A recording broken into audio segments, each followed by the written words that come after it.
যখন নবীজি সাল্লাল্লাহু আলাইহি ওয়াসাল্লাম মক্কার মধ্যে প্রচারণা সবার কাছে দাওয়াত দেওয়া শুরু করে দিলেন, ও মক্কাবাসী, তোমরা তোমাদের মূর্তি পূজা, দেব দেবীর পূজা ছেড়ে দাও আর রব হিসেবে মেনে নাও একজনকে। জোরে বলেন তিনি কে?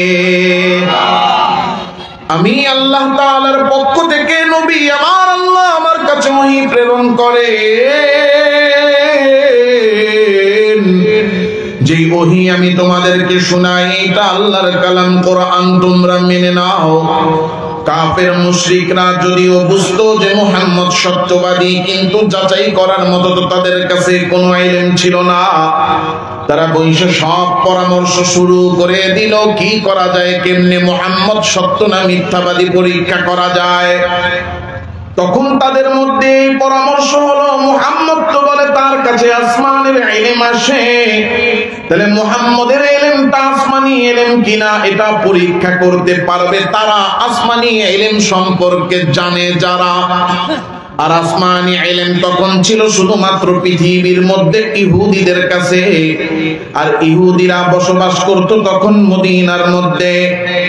কাফের মুশরিকরা চিন্তা করলো, তাইলে দুইজনকে দায়িত্ব দিয়া মদিনায় ইহুদিদের নিকট পাঠিয়ে দাও।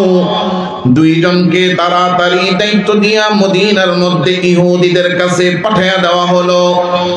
দুইজন সর্দার মদিনায় যাইয়া মদিনার সবচেয়ে বড় বড় ইহুদি আলেমদেরকে খুঁজে বের করলো। খুঁজে বের করে তাদের কাছে যাইয়া বলা শুরু করলো, ও ইহুদি পণ্ডিতেরা, আমাদের মক্কার মধ্যে একজন যুবক 40 বছর পর্যন্ত আমাদের মধ্যে ছিল। 40 বছর পর এখন সে নিজেকে নবী দাবি করতেছে।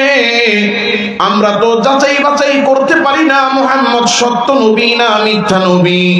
তোমাদের কাছে তো আসমানি ইলম আছে, তোমরা একটু আমাদেরকে বলো তো কেমনে আমরা পরীক্ষা করব মুহাম্মদ সত্যবাদী না মিথ্যাবাদী। ইহুদির পণ্ডিতেরা সবাই তাদের কাছে নানা রকম প্রশ্ন করা শুরু করলো। বলো তো মুহাম্মদ দেখতে কেমন, অবয়ব কেমন, বিস্তারিত বর্ণনা দাও। মুহাম্মদের বংশ কেমন, বাবা কেমন, মা কেমন, বিস্তারিত বর্ণনা দাও। 40 বছর যাবত জন্মের পর থেকে নিয়ে মুহাম্মদ মক্কায় আছে, মুহাম্মদের আচরণ কেমন আমাদেরকে জানাও। এই কাফের মুশরিকরা যখন নবীজির ব্যাপারে সব বিস্তারিত বর্ণনা দিল, কাফের মুশরিকরা ইহুদিরা এবার কাফের মুশরিকদেরকে বলে, তোমাদেরকে আমরা 3টা প্রশ্ন শিখাইয়া দিব। ইহুদি পণ্ডিতেরা কাফেরদের যেই প্রতিনিধি দল তাদেরকে বলল 3টা প্রশ্ন শিখিয়ে দিব। এই 3টা প্রশ্ন তোমরা গিয়া মুহাম্মদের সামনে পেশ করবা, আর মুহাম্মদের কাছে এই 3টা প্রশ্নের উত্তর তোমরা চাইবা। মুহাম্মদ যদি 3টা প্রশ্নের উত্তর দিতে পারে তাইলে বুঝে নিবা মুহাম্মদ সত্যবাদী, আর এই 3 প্রশ্নের উত্তর যদি মুহাম্মদ দিতে না পারে তাইলে বুঝে নিবা মুহাম্মদ মিথ্যাবাদী। কারণ এই 3টা প্রশ্নের উত্তর ছাড়া নবী, এই 3টা প্রশ্নের উত্তর নবী ছাড়া আর কারো পক্ষে দেওয়া সম্ভব না। আর কেউ যদি আসমানি ইলম না জানে তার পক্ষেও দেওয়া সম্ভব না। মুহাম্মদ যদি সত্য নবী না হয় কোনোভাবে এই 3টা প্রশ্নের উত্তর দিতে পারবে না। কারণ নিজে পয়রা যেই উত্তর দিবে সেই নিজে পড়ার মতো অবস্থাও তো মুহাম্মদের নাই। কারণ এই দুনিয়ায় যা লেখা আছে, যা লেখা হয়, যা বই আছে, ওই শব্দগুলো মুহাম্মদ লিখতেও পারে না, পড়তেও পারে না। কারণ এই দুনিয়াতে মুহাম্মদের কোনো ওস্তাদ নাই। আমার আল্লাহ নবীজিকে এটা একটা মর্যাদা আর মুজিজা দিয়েছেন। দুনিয়ার কোনো শব্দ নবী লিখতে পারতেন না, দুনিয়ার কোনো শব্দ আমার নবী পড়তেও পারতেন না। কারণ আমার নবীর দুনিয়াবি কোনো শিক্ষক নাই, দুনিয়ার কোনো মানুষের কাছে আমার নবী পড়ালেখা করেন নাই। আমার নবী শিক্ষা গ্রহণ করেছেন সরাসরি নবীকে শিখাইছেন। জোরে ডাক দিয়া বলেন কে? আল্লামানি রব্বি ফাহসানা তালিমি।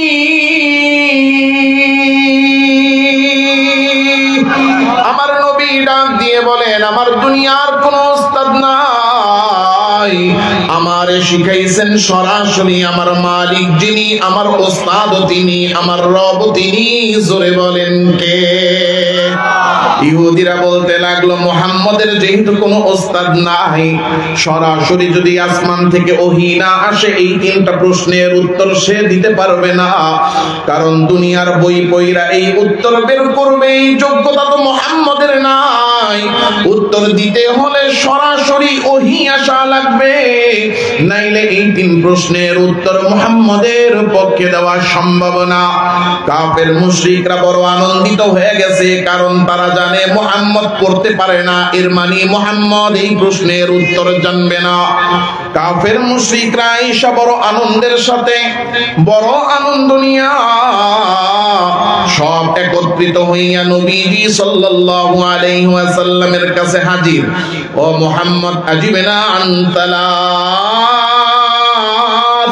ও মুহাম্মদ আমাদেরকে তিনটা প্রশ্নের উত্তর দিতে হবে।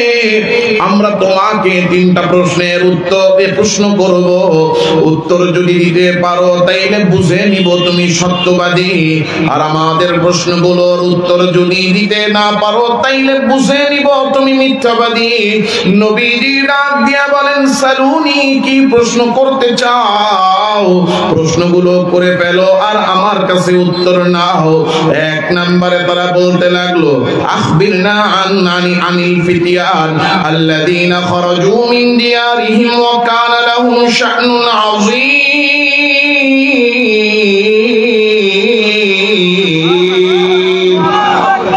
মক্কার মুশরিকরা বলতে লাগলো মুহাম্মদ, কয়েকজন যুবক আছে যে যুবকরা নিজেদের ঘর থেকে বের হয়ে গিয়েছিল, কয়েকজন যুবক আছে নিজেদের ঘর থেকে তারা বের হয়ে গিয়েছিল, আর আল্লাহ তাআলা তাদেরকে বড় মর্যাদা দিয়ে একটা আশ্চর্যজনক ঘটনা ঘটাইছিলেন।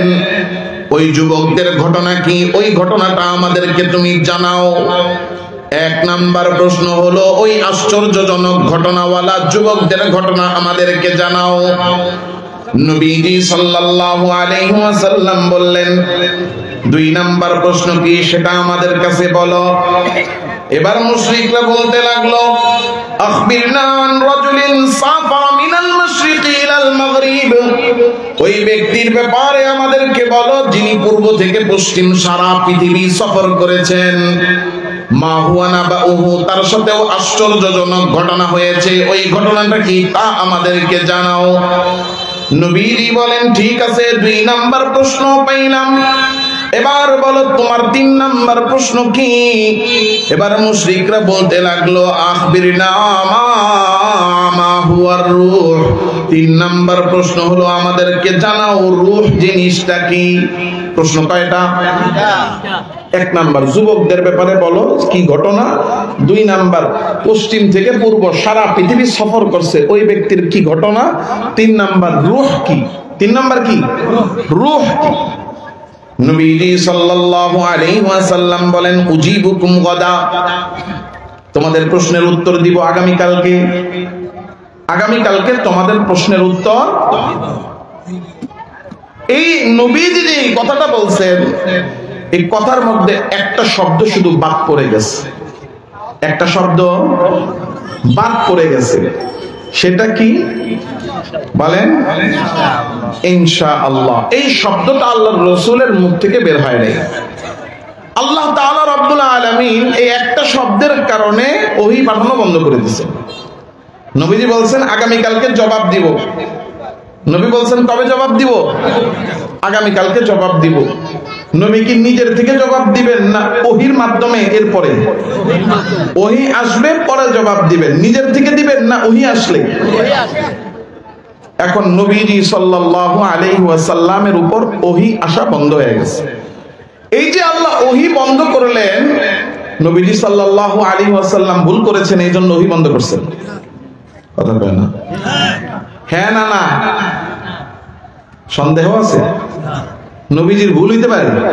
নবীজি ভুল করছেন? হ্যাঁ, নবীজি অপরাধী? নাউযুবিল্লাহ, জোরে বলেন নাউযুবিল্লাহ। এই আকীদা, এই বিশ্বাস যদি কেউ রাখে তাহলে তার ঈমানের সমস্যা, যে নবী ভুল করছেন। কথা কন না কেন? আমাদের আকীদা বিশ্বাস কি? আল্লাহর নবী দো জাহানের সরদার, গুনাহগার না নিষ্পাপ? ইসমতে আম্বিয়া, শুধু আমাদের নবী না, আল্লাহ যত পয়গম্বরকে দুনিয়াতে পাঠাইছেন সমস্ত নবী নিষ্পাপ। কিন্তু আমরা আমাদের সমাজে দেখি কিছু মানুষ আলোচনার বিষয়বস্তু পায় না, বিষয়বস্তু পায় এটা যে বয়ানে বসছে, কোথাও বসছে, বৈশা খালি নবীরা কি দোষ করছে এই দোষ তালাশ করে আর এই দোষ বর্ণনা করে। আছে না নাই? নবীদের দোষ বর্ণনা করে, সাহাবীদের দোষ বর্ণনা করে, সাহাবীদেরকে নিয়ে সমালোচনা করে, কোন সাহাবী কি ভুল করছে এটা বের কইরা চুলচেরা বিশ্লেষণ করে। কত বড় কপাল পোড়া, কোনো কিছুতে আলোচনা করার মতো পায় না, গবেষণা করার মতো পায় না। গবেষণা করে নবী আর সাহাবীরা কি ভুল করছে এটা নিয়ে। এটা ইমানের দুর্বলতা ছাড়া আর কিছু না, এটা শয়তানের একেবারে কাট্টা একটা ধোঁকা। এজন্য আকীদার বিশ্বাস রাখতে হবে সমস্ত নবী আলাইহিমুস সালাম মাসুম, তাদের কোনো গুনাহ নাই, তাদের কোনো ভুল নাই। কথা বলেন ঠিক না ঠিক? নবীজি সাল্লাল্লাহু আলাইহি ওয়াসাল্লাম একটা শব্দ বলেন নাই। আল্লাহ তাআলা এই শব্দটা গুরুত্ব, এই শব্দটার ফজিলত বোঝানোর জন্য ওহী বন্ধ করে দিয়েছেন। এই শব্দটার যে পাওয়ার কত এটা বোঝানোর জন্য, এই পাওয়ারটা যেন বান্দার অন্তরে বিশ্বাস ঢুকে যায় যে আসলে এই শব্দের পাওয়ার আছে, এই বিশ্বাসটা ঢুকানোর জন্য, গুরুত্বটা বোঝানোর জন্য আল্লাহ ওহী বন্ধ করছেন। কারণ কি? ওয়াজের শেষে গিয়ে এটার কারণটা বের হবে। একদিন হয়ে গেছে, পরের দিন কাফের মুশরিকরা দৌড়ে আসছে, মুহাম্মদ আজকে তোমার জবাব দেওয়ার কথা। নবীজি সাল্লাল্লাহু আলাইহি ওয়াসাল্লাম বলেন, মা আল্লাহ লাম্মা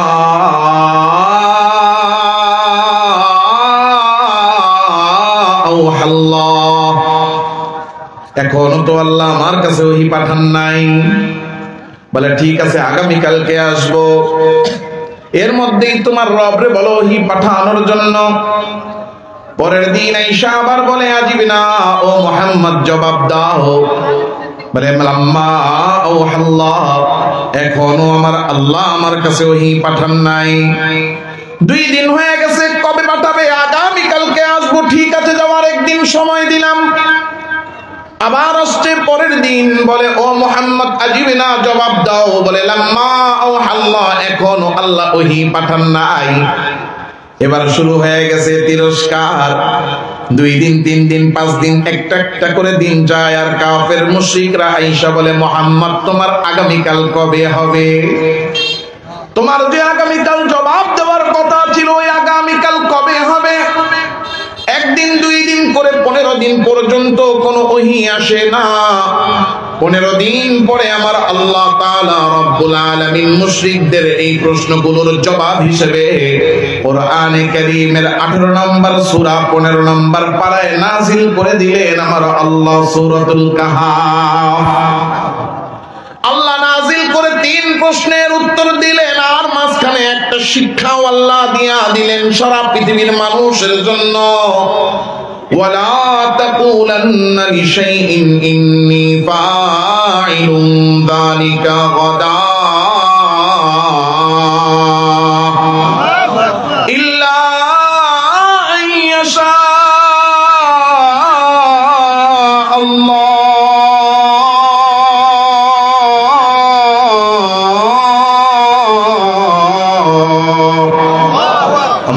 বলেন আগামীকালকের ভবিষ্যৎকালে কোনো কথা, কোনো কাজ করার প্রতিজ্ঞা যদি করো, তাইলে শুধু এতটুকুই বলো না আমি করব, আমি খাবো, আমি যাব, শুধু এতটুকুই বইলো না।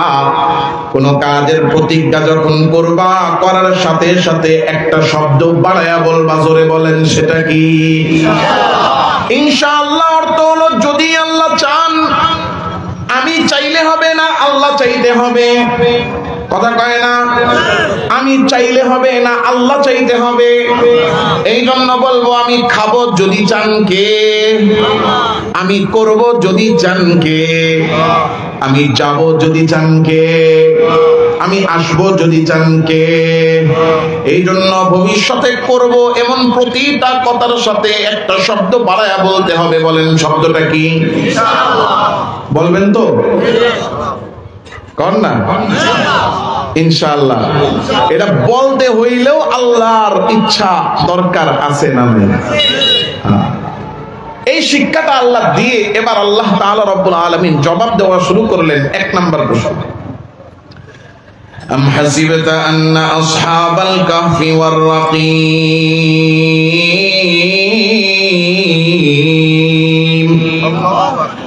كانوا من آياتنا عجبا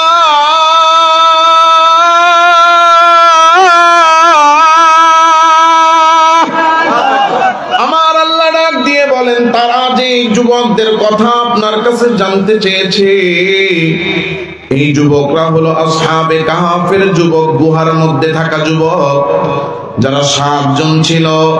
এই 7 যুবকের ঘটনা হলো তারা প্রত্যেকেই ওয়ারাবাতনা আলা কুলুবিহিম, আমি আল্লাহ তাদের অন্তরগুলোরে একত্রিত করে দিয়েছিলাম ঈমানের উপরে। প্রত্যেকটা যুবক ঈমান এনে কালেমা পড়ে ঈমানদার হয়ে গিয়েছিল। কিন্তু যেই শহরে তারা বসবাস করত, যেই দেশে তারা বসবাস করত, ওই দেশের যেই বাদশা ছিল সে ছিল মূর্তি পূজারী। শুধু মূর্তি পূজারী ছিল না, ছিল সাথে জালেম। নিজে তো মূর্তি পূজা করত, নিজে তো আল্লাহর সাথে শিরিক করত, অন্য মানুষকেও শিরিক সে করতে বাধ্য করত। তার জনগণের মধ্যে প্রত্যেকটা জনগণকে সে বাধ্য করত শিরিক করার জন্য। এই বাদশার কানে যখন কিনা আওয়াজ চলে গেল এই 7 যুবক তারা ঈমান এনেছে, শিরিক ছেড়ে দিয়েছে, বাদশা তাদেরকে গ্রেফতার করার জন্য লোক পাঠাইলো, পুলিশ পাঠাইলো। 7 যুবকের কানে যখন আওয়াজ আসলো বাদশা আমাদের ঈমানের ব্যাপারে খবর পেয়ে গেছেন, আমাদেরকে ধরে নিয়ে যাবে, তখন বৈশা বৈশা পরামর্শ করতেছে কি করা যায়।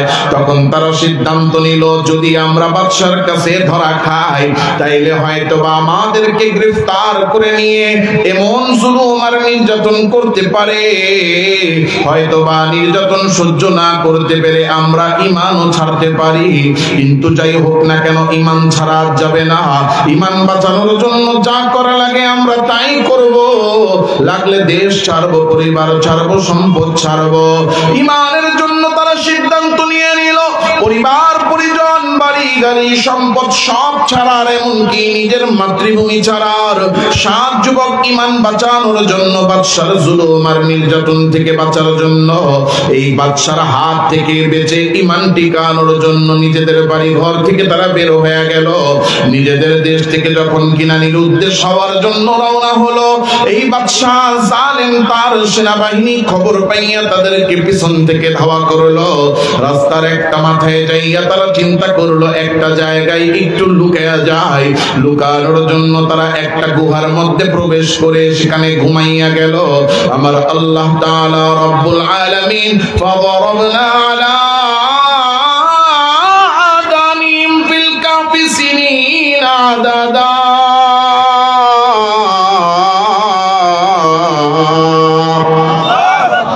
আমার আল্লাহ ওই গুহার মধ্যে তাদের ঘুম পাড়াইয়া দিলেন।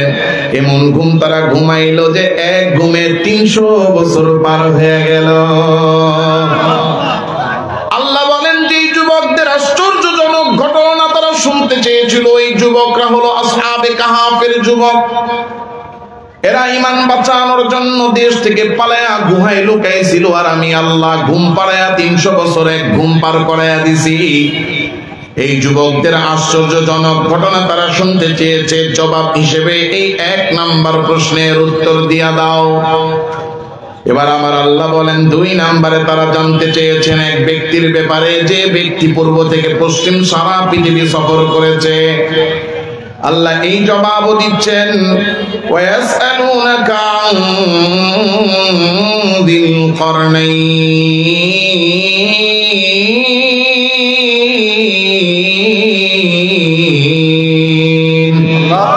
কুল সাতলু আলাইকুম মিনহু যিকরা।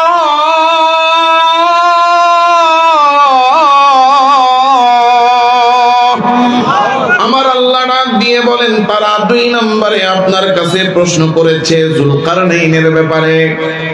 যে ব্যক্তি পূর্ব থেকে পশ্চিম সফর করেছে ওই ব্যক্তির নাম যুলকারনাইন। আমার আল্লাহ বলেন তারা আপনার কাছে যুলকারনাইনের ব্যাপারে জানতে চেয়েছে। সাআতলু আলাইকুম মিনহু যিকরা, আসেন আমি আপনাকে যুলকারনাইনের ব্যাপারে একটু জানায়া দেই। ইন্না মাক্কান্না লাহু ফিল আরদি ওয়া আতাইনাহু মিন কুল্লি শাইইন সাবাবা। এই যুলকারনাইন রে আমি আল্লাহ বাদশা বানাইছিলাম। কেমন বাদশা আল্লাহ বানাইছেন? সাধারণত আমি আর আপনি ক্ষমতাওয়ালা হই, আমার আপনার ক্ষমতা একটা ওয়ার্ডের মেম্বার, কথা কয় না? কেউ একটা ইউনিয়নের চেয়ারম্যান, একটা আসনের এমপি, একটা সেক্টরের মন্ত্রী, সর্বোচ্চ গেলে একটা দেশের প্রধানমন্ত্রী কিংবা একটা দেশের প্রেসিডেন্ট। এতে এক একজনের কি গরম! ওরে সুবহানাল্লাহ, গরমের ঠেলায় আশেপাশে থাকা যায় না। কথা কন না কেন? কি পদ পাইছে নেতা? কেমন নেতা হইছে? এলাকার মধ্যে রানিং দলের কমিটি করছে, সেই কমিটির মধ্যে 10 জন রাখছে সহসভাপতি, 9 নম্বর। কয় নম্বর? 9 নম্বর সহসভাপতি হইয়া এলাকার ভিতরে ঢুকে এমন মাইক ফাটায় মনে হয় যেন দেশের প্রেসিডেন্ট হইছে। মানুষের জায়গায় কেউ এলাকার এত গরম কে, বোম ফাটাইতেছে, ডেকসেট বাজাইতেছে। ঘটনা কি? কয় আমগো সলিম উদ্দিত বড় নেতা হয়ে গেছে। কত বড় নেতা? কয় ওয়ার্ডের কমিটির মধ্যে 9 নম্বর সহসভাপতি। কথা কয় না? আর এমন ভাব নিয়ে হাঁটে, ওরে সুবহানাল্লাহ, মনে হয় যেন শরীর দিয়ে আগুন বের হইতেছে, আশেপাশে কেউ দাঁড়াইতে পারে না। এর দুরা ক্ষমতা পাইয়া কত পাওয়ার আমাদের! কথা কন। আল্লাহ বলতেছেন আমার যুলকারনাইনকে আমি বাদশাহী দিয়েছি কিসের? ইন্না মাক্কান্না লাহু ফিল আরদ। শুধু একটা ওয়ার্ডের মেম্বারই না, একটা ইউনিয়নের চেয়ারম্যানই না, একটা আসনের এমপি না, একটা সেক্টরের মন্ত্রী না, একটা দেশের প্রধানমন্ত্রী না, বরং আমার যুলকারনাইন রে আমি বাদশা বানাইছি সারা পৃথিবীর। আল্লাহু আকবার।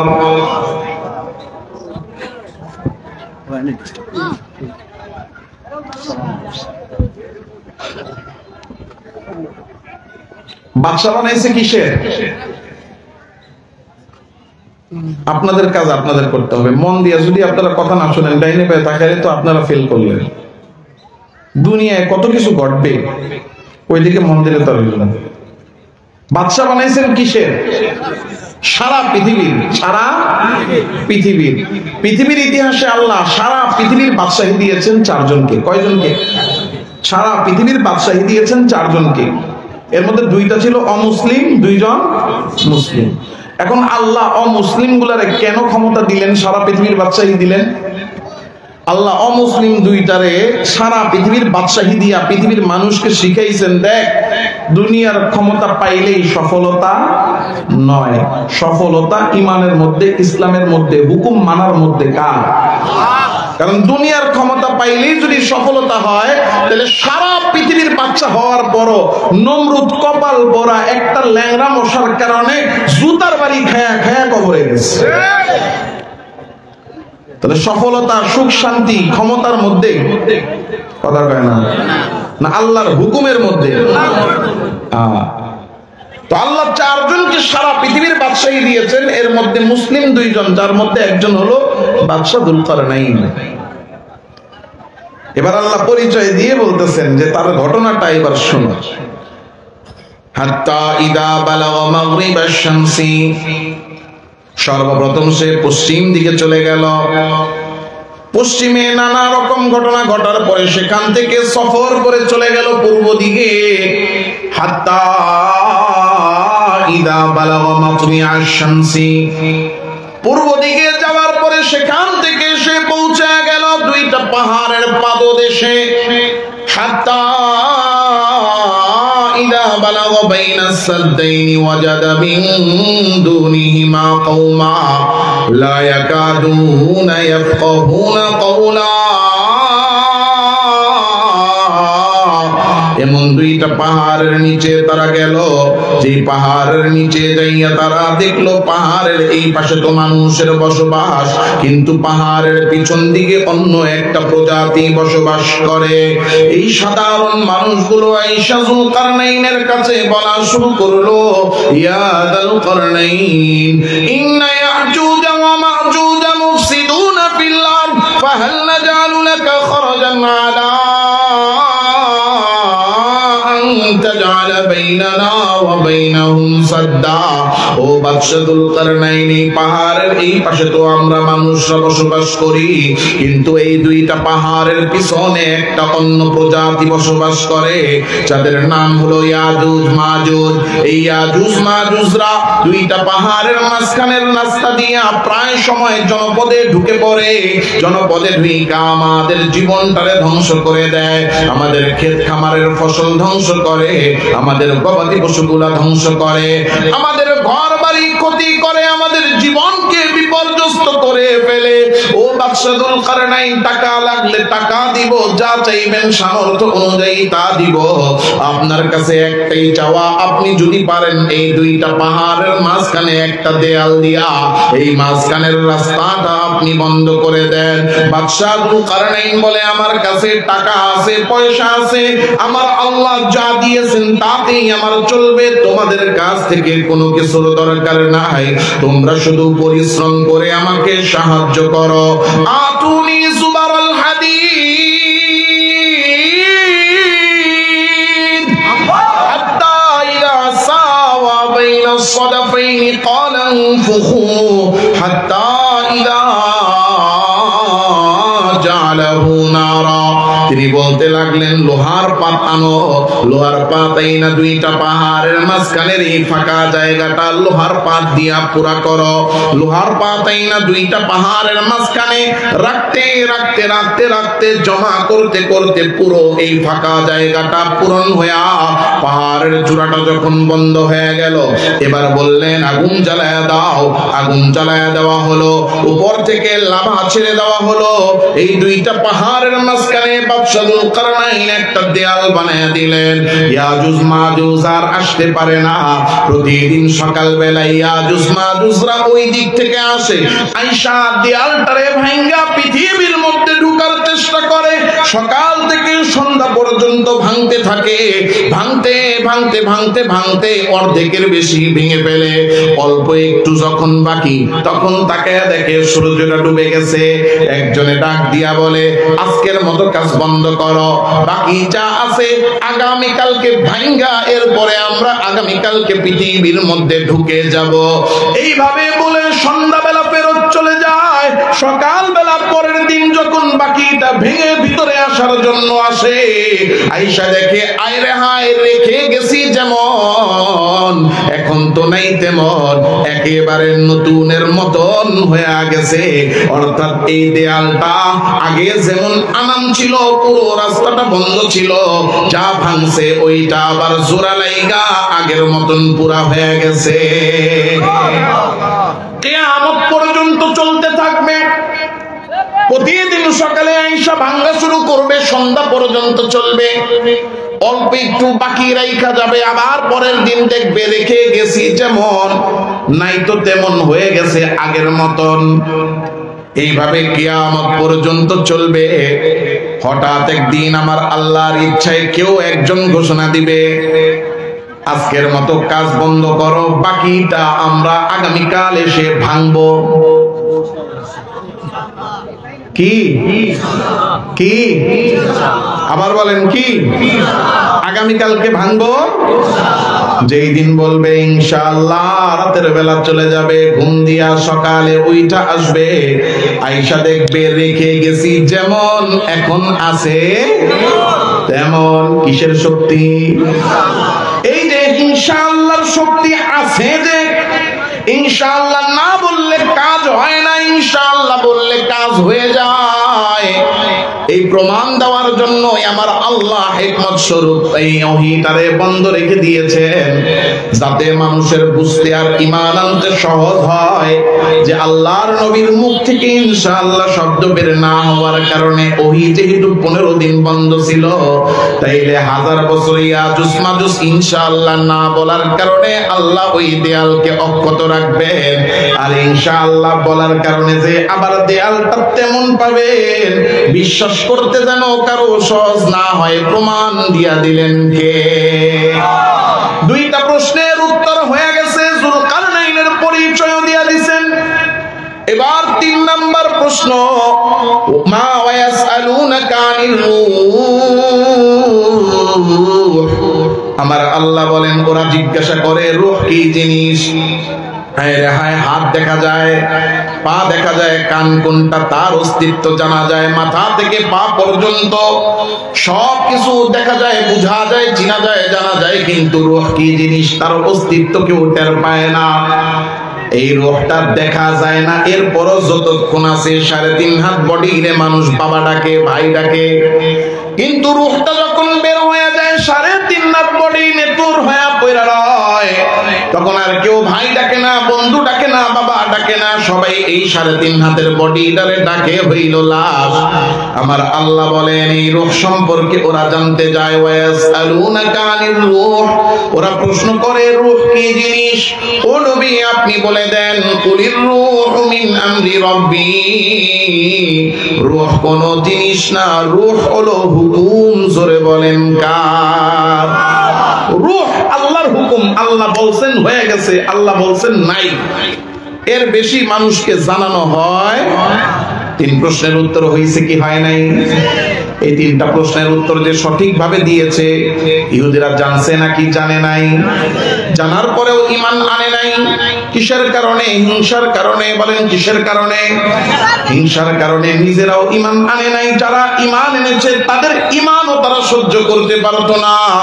আমার আল্লাহ তাআলা বলেন, ওয়াদ্দা কাসীরুম মিন আহলিল কিতাব লাউ ইয়ারুদ্দুনাকুম মিন বাদি ঈমানিকুম কুফারা, অধিকাংশ ইহুদি নিজেরা তো ঈমান আনে নাই, কিন্তু তারা যখন দেখতো কেউ ঈমান এনেছে, তারা মনে মনে চাইতো ইয়ারুদ্দুনাকুম, তাদেরকে ঈমান থেকে ফেরত নিয়ে আসতে। কি কারণে? হাসাদাম মিন ইনদি আনফুসিহিম, মনের ভিতরে থাকা হিংসার কারণে। মিন বাদি মা তাবায়্যানা লাহুমুল হক, তাদের কাছে সত্য স্পষ্ট হয়ে যাওয়ার পরেও তারা জানতো মুহাম্মদ সত্য নবী, কিন্তু নিজেরা তো মানতো না, কেউ মানলে সেটাও তারা পছন্দ করতো না। পিছনে আর কোনো কারণ নাই, কারণ একটাই, মনের হিংসা। হিংসার কারণে ইহুদিরা ঈমান আনতে পারে নাই। আল্লাহর রাসূল বলেন, আযান কত? 4 মিনিট আছে, শেষ করে দিচ্ছেন 4 মিনিটের মধ্যে। হিংসার কারণে মানুষ, শুধু ইহুদিরা না, মানুষ ঈমান থেকে বঞ্চিত হয়। কারণ আল্লাহর রাসূল বলেন, লা ইয়াজতামিউ আলা কলবিন আল ঈমান ওয়াল হাসাদ, এই যে অন্তরটা, এই অন্তরটা, কলবটা হলো একটা পাত্রের মতো। কলবটা কিসের মতো? এই পাত্রের মধ্যে ঈমান এবং হিংসা একত্রে জমা হয়। কারণ কি? কারণ হলো আমি আর আপনি যে হিংসা করতেছি, আরেকজনের ভালো দেখতে পারি না, একজন উন্নত হচ্ছে সহ্য করতে পারি না। এই যে করতে পারি না, হিংসাটা করি কি নিয়া? হিংসাটা যে করি কি নিয়া? একজনরে আল্লাহ টাকা দিলেন নিয়ামত হিসেবে, নিয়ামত দিলেন আল্লাহ, সহ্য হয় না আমার, কথা কয় না? সন্তান নিয়ামত কার? দিছেন আল্লাহ একজনরে, সহ্য হয় না আমার।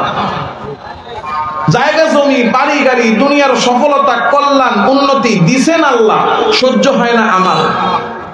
আল্লাহ বলতেছেন, আমি ইয়াহসুদুনান নাস আলা মা আতাহুমুল্লাহু মিন ফাদলি, তুমি যে হিংসা করো কি নিয়া? আল্লাহ তার বান্দারে নিয়ামত দিয়েছেন, দয়া করে নিয়ামত দিলেন আল্লাহ, আর সহ্য হয় না তোমার।